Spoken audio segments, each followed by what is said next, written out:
can tell you that the people in Newfield are very inviting, welcoming people.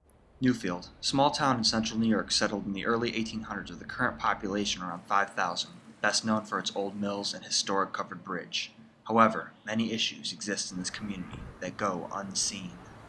I know that kids have said things to me, or families have said things to me about the fact that it's really hard to make ends meet these days.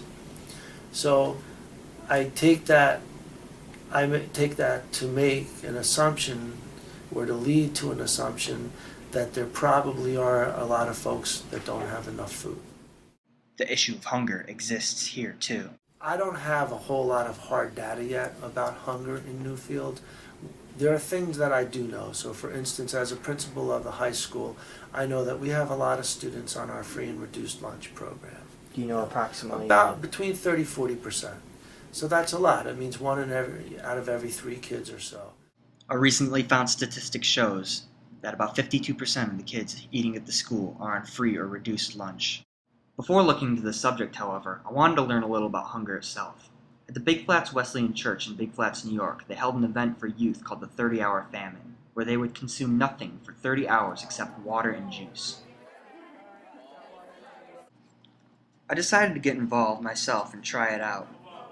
During the experience, we participated in activities, local events going on around the community,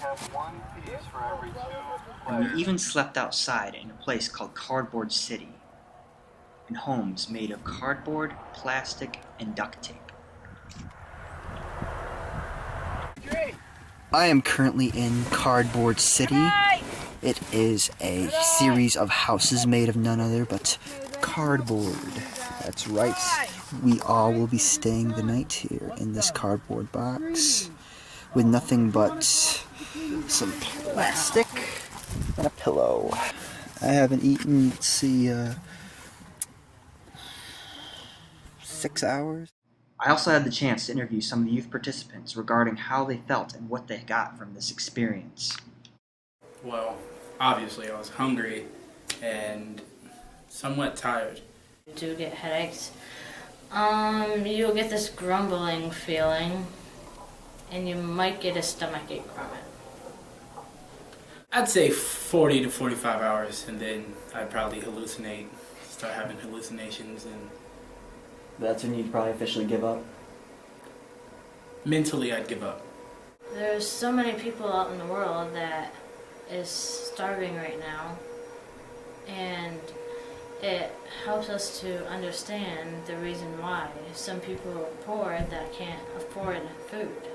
It makes me very sad because like all those children are created and then I don't want to say they go to waste because the life is never wasted, but they die at such a young age. The 30-Hour Famine went very well, and I obtained a lot of information about hunger from it. After obtaining my information, though, I returned my focus back to Newfield to see the plans for dealing with this issue locally. We actually went around the table and people shared why they wanted to get involved with this project. And I think people's hopes and dreams are somewhat diverse. I think we're hoping to bring students, staff, families, and community together. So hoping to sort of strengthen community that way.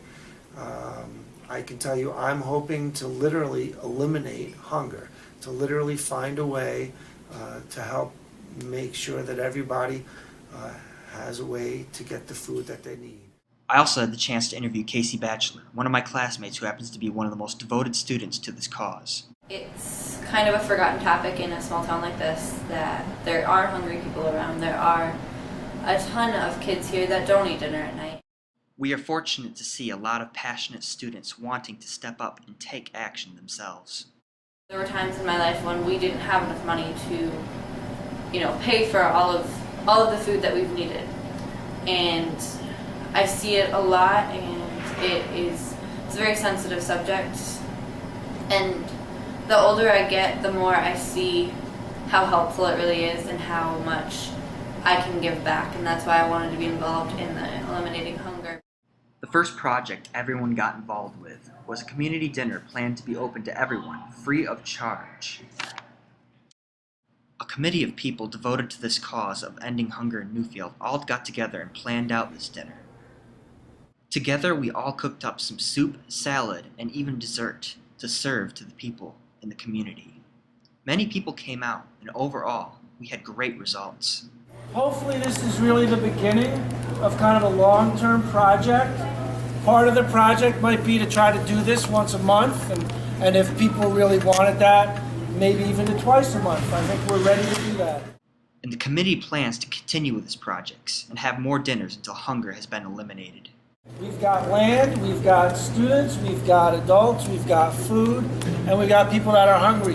What might we be able to do to sort of tackle the problem so that we wouldn't even need to do things like this, but we could choose to do things like this instead?